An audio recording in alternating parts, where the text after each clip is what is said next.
Okay, everybody, welcome back. It is 8:06. It's been 15 minutes. So awesome. Our next speaker is Mariah Tallent. Mariah has a bachelor's in chemistry from New Mexico State University, and she's passionate about plant life and water chemistry. She just wants to talk about native plants and pollinators. So give it up for Mariah Tallent.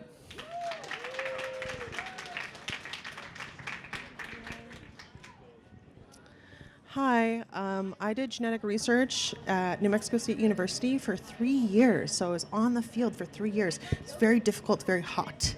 And I'm going to talk about that, how extremely hot it is. But first, beautiful onion this is, by the way. Huge bulb, almost out of its ability to be planted with the other ones. It's gigantic. Anyway. Why did I pursue chemistry? How did I get into genetics? I'm from a really interesting town in Montana called Butte, Montana, and it was a huge copper mining facility for a really long time. And there's this gigantic pit that is filled with copper waste. So it's got heavy metals. It's very difficult to remediate. It is the largest Superfund pack in the contiguous United States. So it's a big deal. People go there and they stand on this little platform. Jesus, is it me? This little platform, tourists come and they stand there and they look at the giant pit that's filled with copper waste, which is interesting. And when I was a kid, I was like, I want to solve this problem because we couldn't keep our boats in the streams down from this because they would disintegrate because the pH was so high. The pH of the groundwater is about like tomato juice, so it's very acidic. Anyway, fun facts about onions. We've been cultivating them for so long that we don't even know where they're from, but we assume Mesopotamia because there's a lot of art and things from that area at the time. Ancient Egyptians thought they were really neat. They used to wear them around their necks to ward off illnesses and stuff, and they thought that they represented eternal life because circles, right? You cut them in half, there's a bunch of circles in there. The first high-quality genome sequence was produced in 2021, so way after the other big crops had their genome sequence. We just got onions done, which is interesting, and no one really uses it because it's too inefficient. It's too expensive, really. Due to the size of the genome and the repetitive nature, developing an onion reference genome assembling is really challenging. And the biggest issue, I think, for us here in New Mexico is that in the entire United States, there's only 1,000 onion farmers. And it takes a lot of space, and it takes a lot of time, and there's a lot of diseases that happen to onions, and so we can't meet the demand that Americans have for onions right now with the amount of farmers that we have. For growing those onions, we want a huge bulb, and we want it to be able to have a really long shelf life. And then the onion is so ancient that we only know it as a cultivated vegetable. Of course, there are wild onions. You've heard of this before. You've seen them, I'm certain, against rivers and streams and things. But those have also been cultivated. Those didn't exist before. They were inedible. Anyway, and they are prone to pests like onion fly and onion eelworm. But in New Mexico, we have difficulty with it's called fusarian basal rot. And when you take them from the earth, you'll see that the roots are very pink. So we need to get a pink root resistance because all of our fields are infested with this fungus that causes the rot. And it's called Phoma terrestis. But the great thing about onions is they can grow in any kind of soil. It doesn't really matter. A lot of times we worry about having to test our soils and doing these things. Don't worry about that. They will grow. They will happen for you. And because of that, they've been kind of a big help during times of famine for the Romans and the Greeks and throughout history. You can read these things yourself, but it's pretty interesting that they've helped us so much. A single onion variety has a harvest window of 7 to 10 days. So when they are ready to be harvested, that's it. That's all you have. If you're not able to get the onions out of the ground in 7 to 10 days, they will rot and it is over. So that's why we do multiple varieties and stuff.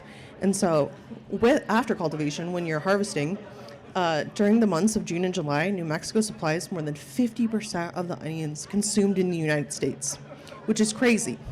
I feel like we don't see that up here, but below Deming, I swear, there's tons of them. The state's 6,500 acres of onions produce a total of 221,000 tons. It's the third most valuable crop in New Mexico, ranking above chili peppers. And that's its total value, like per pound, per whatever. So 55 million for the state of New Mexico, just this one crop.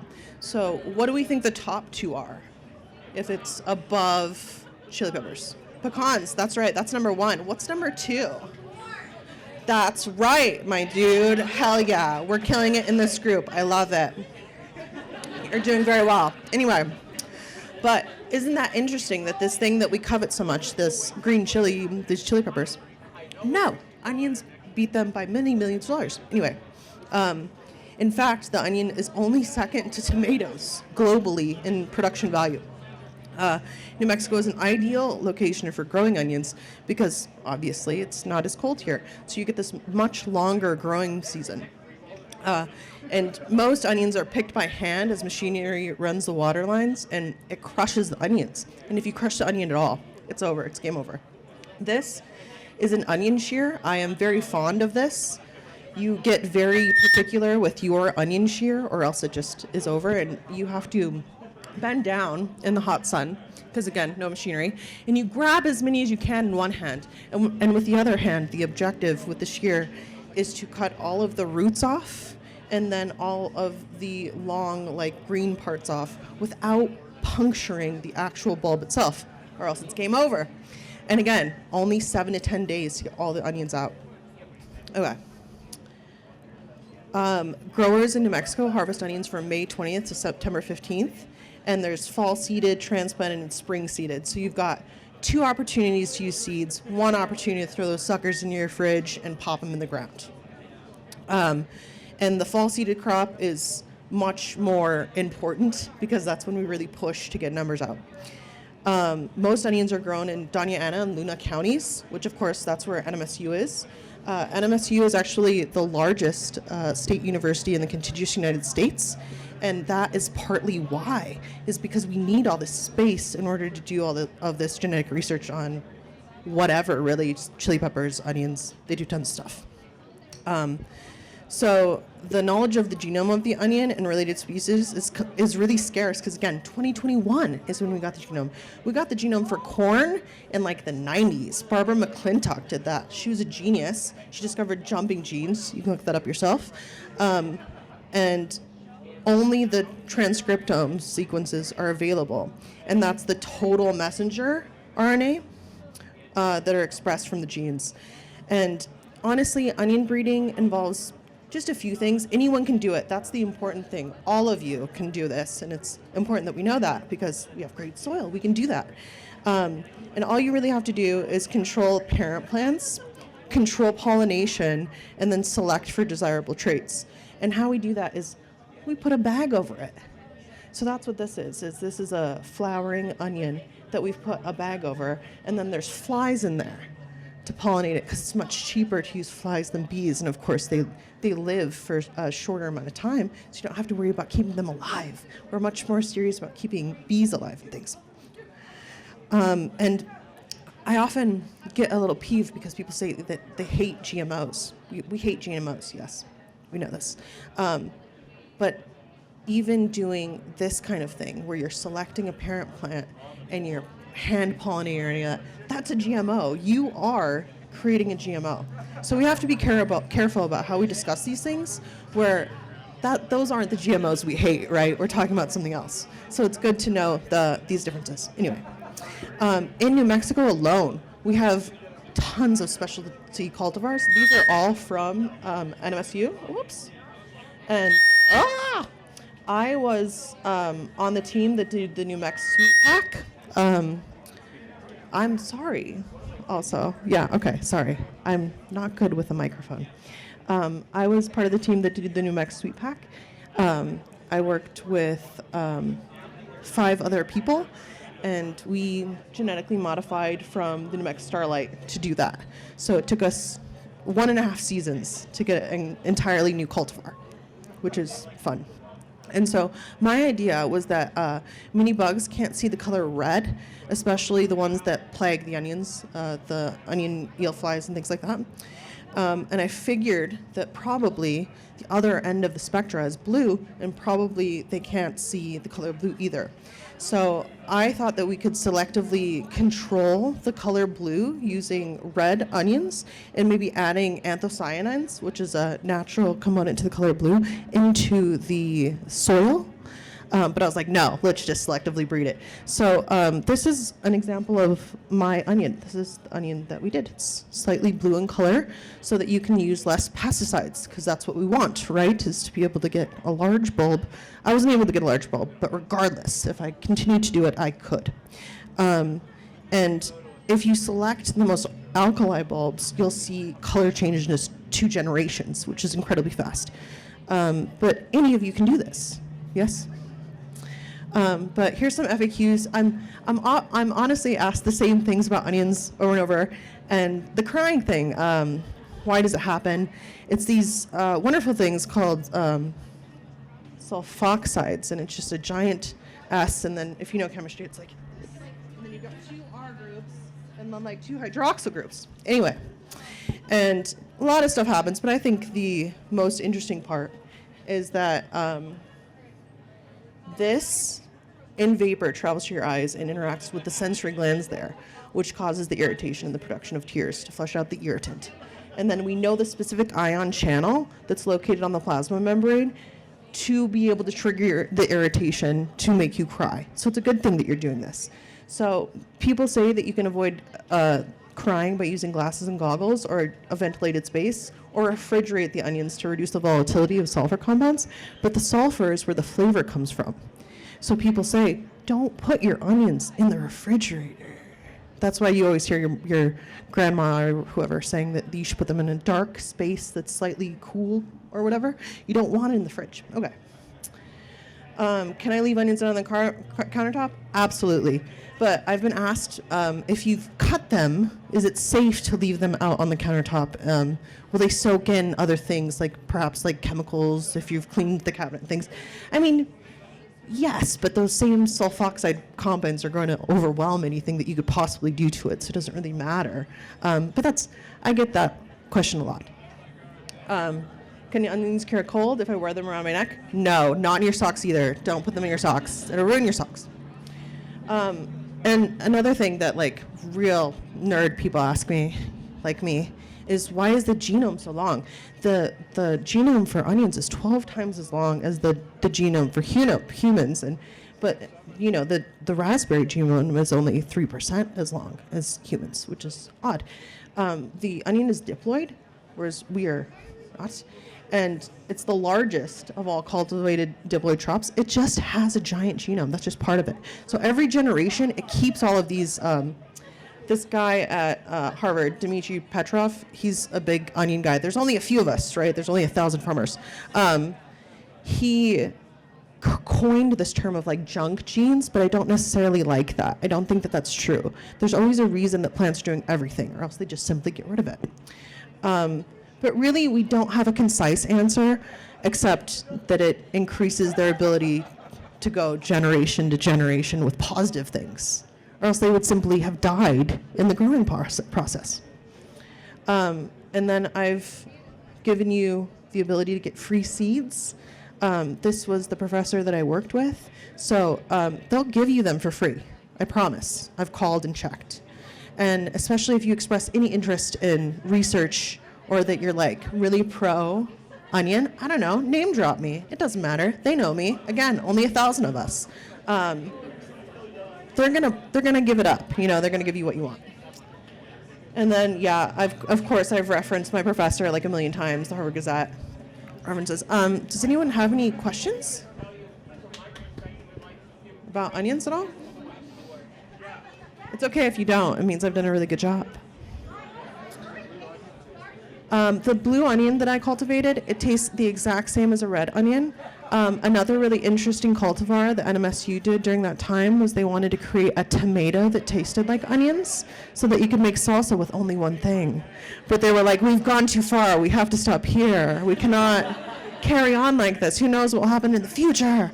But I think it's really important that We all get as many seeds as we can and cultivate them so that you can do your own selective breeding to increase the rigidity of the genome, people. That's the real goal, I think, for us as humans, is to help the plants as much as we can. Anything else? Go ahead. Okay, well, you first, she said. How do you make a blue onion? You test for how alkali it is. So you just need a pH strip, my friend, and that's it. And they're like $10 at Walmart, so no big deal. And so you cut those suckers in half. You don't even need agar plate or anything. You just slap a pH strip on there for like 10 seconds, bam. Keep those onions that are alkali. Keep it going. And you? Why do some deep fry for onions, but some people don't? And then also, do we get most of the onions in New Mexico from New Mexico, or do we actually outsource? We get most of the onions in New Mexico from New Mexico. Another big place for all of the fruit in this part of the world is Fruta, Mexico, which is right on the border of Arizona and Mexico. And it is just a hub. It is where we get most of our like cucumbers and avocados and stuff. And they've been doing genetic research on onions for a very long time, and they've got a really good. That's why you see this this place in Yuma. This guy, Fruta. He's a big correspondent with Fruta. But why do some people cry and some people don't? You know, with these pathways that happen, especially ion channel pathways, we all experience them differently, and we all have like heightened ones or not as heightened ones, and that's just part of like us being different. You know, we've been selectively bred as well, you know what I mean? Some of us have more heightened experience with producing tears because of where our ancestors lived. Me, I've got dry eyes. I do bad here. Any other questions? I'm going left to right. Yes?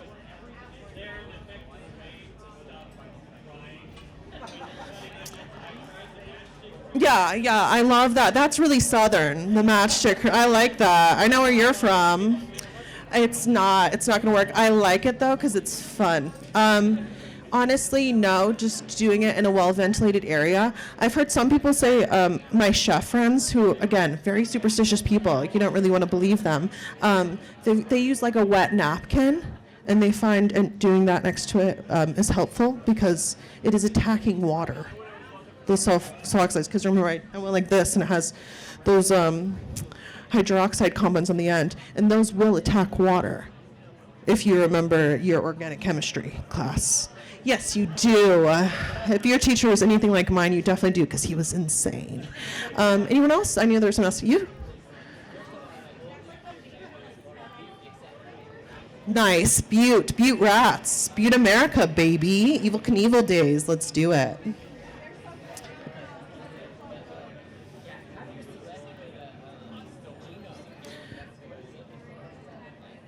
So when you select for the genome, because we only have one complete genome, like I said, in 2021, you can ask them to look at it. And the only way that you yourself can take an onion that you have planted and do it is to be very wealthy. You can't really do that kind of thing, unfortunately. But if you are able to look at the genome of the one that they have, and you know what it's been selectively bred for, they've markers. You know this word. You understand what this is? Markers on the genome? Okay, that's cool. So markers are like specific areas where things occur no matter what. Like in humans, certain things like there's telomeres, which are like the ends of your genomic sequence. They're like the ends of your shoelace, the eaglets or whatever. So every time that your genome replicates and the RNA replicates, those become a little bit shorter. And those are always going to be in the same place no matter what. So in the same way, plants have different areas where things happen no matter what. So bulb size, color, we know where those are. So if you could compare with what you have with that, then yeah, you could do that, totally. It's allowed, but it'd be difficult. Yeah, and again, money. And that's why people don't use the genome. We're GMOing just the old-fashioned way, you know. But great question. Go ahead. What are your feelings on what Shrek did for the onion in Popular? I'm a big fan of just the soundtrack alone, honestly. But yeah, I think it's great. Onion consumption has actually increased 20% over the past 6 years because we're all just very good at eating now, honestly. I mean, we all have onions at home right now, right? But if you ask my grandmother if she had onions, absolutely not. She's not going to cook anything with onions for weeks, so why would she have them? But yes, Shrek. Yes. Layered. We all are. Anything else? Garlic, yeah, relative. They are directly related in the same way that irises are. So all those bulbed things that live a long time in our cellars and things that have been bred for that to survive a long time, totally cousins at minimum. But yeah, garlic, leeks, yeah, they're like buddies. Leeks are like an ancestral onion that have been selectively bred to be much larger. But not fennel. They're not related. Don't try to group them. What's my favorite onion? I like the Numex Dulce. It's really nice. It's a really breedable onion. And I know the guy who did it, and he's really fantastic. He's doing really great things at the University of Arizona, and he's still doing this. I'm not still doing this, but people I know are, which is great. Anything else? You, yes.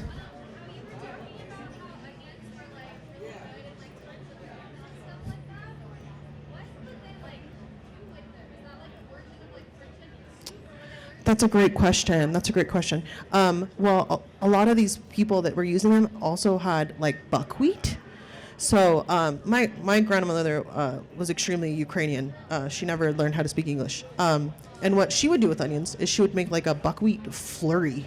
Like she would cook the buckwheat with just like a bit of oil or butter or often fat. And then she would put onions in it and bring it down to like a little patty. And we would eat that. So it's very nutritionally dense because of the buckwheat. That's what the Romans did. Fall of the Roman Republic. Same thing. They love that buckwheat. It's very easy to grow. Great question. Anyone else? And again, if you have any questions about local pollinators or you need help with that in any way, feel free to ask. Thanks, you guys.